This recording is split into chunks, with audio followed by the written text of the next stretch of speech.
Welcome to Deep Thought. Different social classes can look physically different.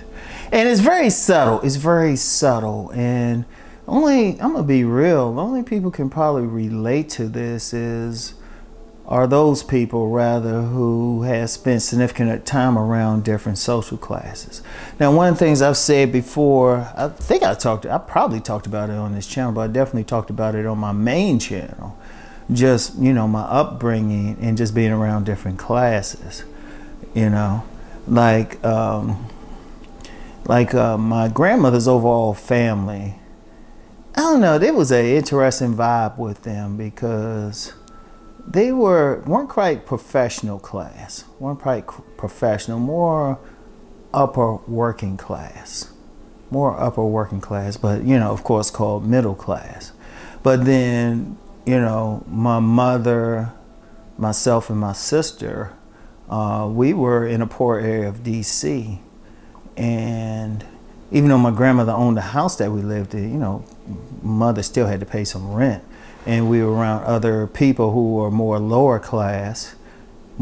working class, and also on that ratchet side. But then, eventually we moved with my grandmother, and then the neighborhood I was in, it was like a lot of young professionals. So I started seeing some differences right there, and not just in behavior, but some physical things. I was like, okay. Didn't think I noticed it, but it's like one of those things I put to the side of my mind. But then I saw something different when I went to private school, Archbishop Carroll High School. And that's when I first started encountering members of what's considered the black upper middle class. And I was noticing little things, even just some basic physical differences and stuff. And then I remember, it was even my senior year. Because I met one of my earlier girlfriends at this event. It was a Jack and Jill party. Anybody familiar with the black upper middle class or black upper class, or however you want to call them? That's where their children would get together to interact with each other. And just seeing something out of the window here. But that's where they would get together. I remember going to a party. That's like, these girls look different from the ones I'm used to dealing with. And I started noticing stuff there, and then, going to school and, going to St. Joe's and then going to American University. You start seeing, you're like, and being around different people, it was like, oh, okay. You start seeing the class things. Like I remember one of my earliest incidents was when I went to two parties. One was on a Friday night, one was on a Saturday night. The party I went to was a pool party on the Friday night, was more working class. And I never forget, I'm looking at the women and I'm like, damn, all of them got bellies. And the guys had like a rougher hue to them, hewn to them, they were rougher. And I was like, okay. But then when I went to the party the next day, it was a bunch of professionals, and the women looked totally different. It was like, for lack of a better term, a bunch of black Barbies. And I was like, you know what, that's something there. And even though I use examples primarily from the black community, I've noticed this in other communities as well. Like when I've encountered whites who were more trailer park, they would have a slightly different physicality. Just very subtle. It could be very subtle, but this, I've talked before about paying attention to small things. They had a slightly different physicality and look from those who were scions of the, and scions usually means the sons, but I'll say the daughters too, of the true upper class, the 0.1%. And, I don't know how American is now, but there were plenty of them there. And really rich kids from all over the planet. There was a brother, he was from the Congo. When Mobutu was still running shit. He was from the Congo. And I remember as a freshman in college, this dude was staying in a big old house, multi-story house by himself. That's how much money he was bringing in. You went to his house, you had to take off your shoes before walking into the house. He had an all white rug. He was a good guy though. He was a good guy, hell of an athlete, you know? But I was just like, wow. So I was seeing, but you still see the differences. Part of it is what I was talking about in the last episode. The powerful, the rich, the truly powerful in this world, they mate from the neck up. They mate from, there's not random mating. And then when you talk about, you know, and the males, and it's very patriarchal. Let's just put that out there now. Very patriarchal. The men, they will mate with the most physically attractive, beyond what dudes on the everyday street would call a dime too. These, they on another level. Trust me, I met some women from some Middle Eastern countries. Good Lord. There was one in particular, I was like, are you real? But I'm gonna tell you what, they mating on another level, but at the same time, it's not just because they're beautiful, but it's still on that, you know, from the neck up. And then there's some other factors I'm gonna get into. And then as you go down, mating is more random. Like you got people talking about single mothers and stuff, but where are they primarily? In the lower classes, primarily. Yeah, you get some from the upper classes, or well, more middle class who might have some children, but ask yourself where they from. Ask yourself their background, you know? And when I say upper, I say more solid. But as they go up, they really think about how they mate, both the men and the women. Like a man from the upper classes, he, in most cases, he's not going to have a bunch of baby mamas.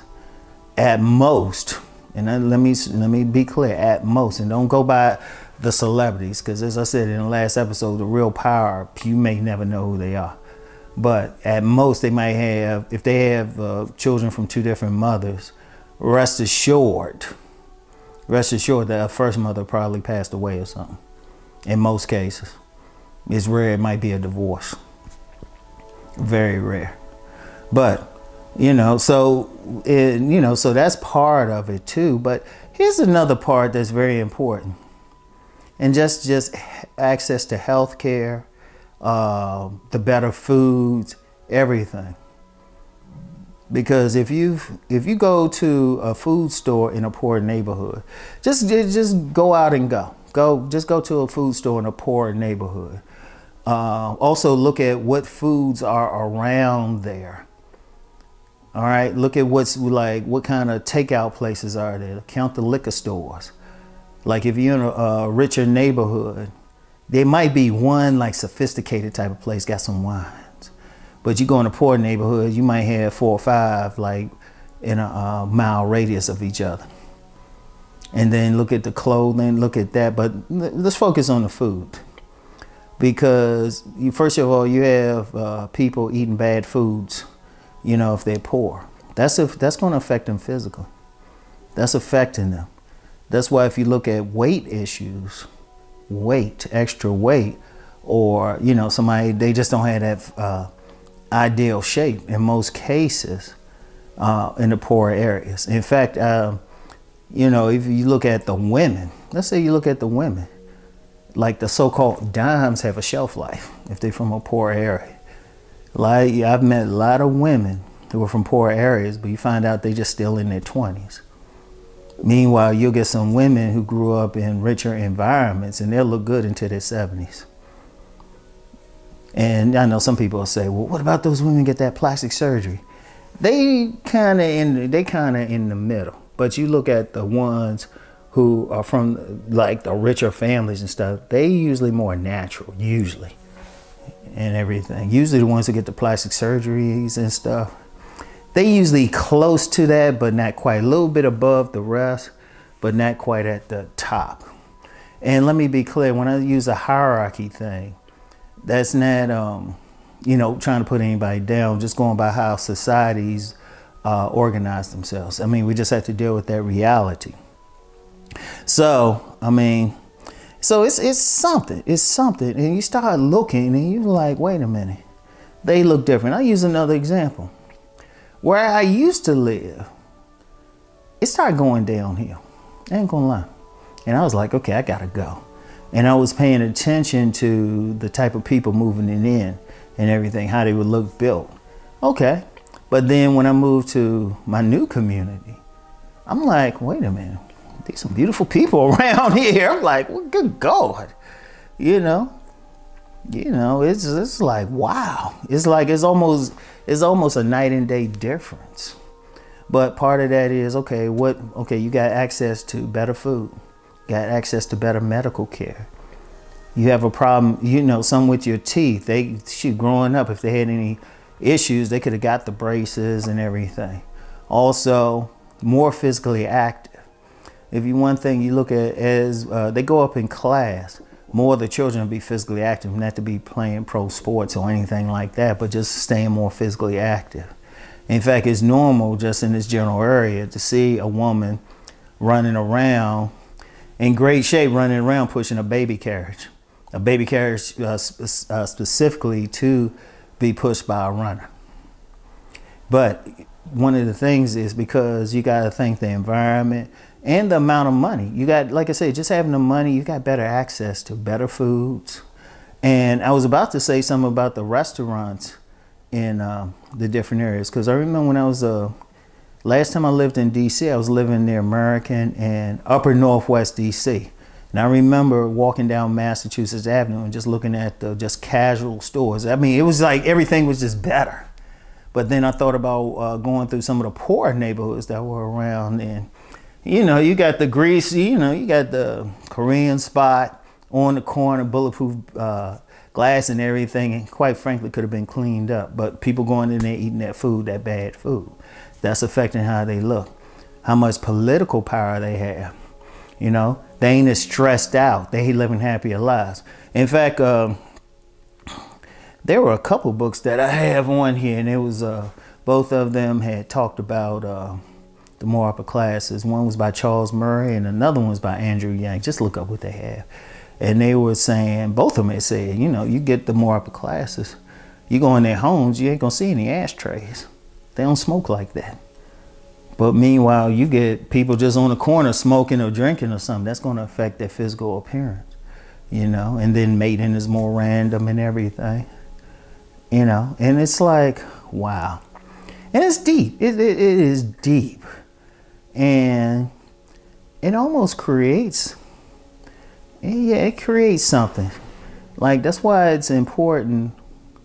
It's really important, your physical appearance and stuff. And they, trust me, even on interviews and stuff, they can tell a lot. They can tell a lot, And even like social customs. You pretty much, when you talk about the 0.1%, good luck finding a tattoo. My co-parent, as of the date I'm recording it, she had just come back from a bougie wedding. And, she's AKA, so she's there with other AKAs. And I said, well, and she said roughly 100 people at the wedding. And I said, how many tattoos you see? She's like, one. I'm like, but that's just the cultural everything. It makes a difference. It affects everything. So, and it's just something to think about. People say, why are you talking about it? Well, why did I do anything on this channel? To get you to think. I don't promote a philosophy, just to get you to think about stuff. Like, this is how I do. And yeah, I pay attention to it. And there's some other stuff I see with it, but some other stuff I gotta keep to myself. So anyway, that's all I have for today. Something to think about. I'll get back with y'all. Peace and blessings.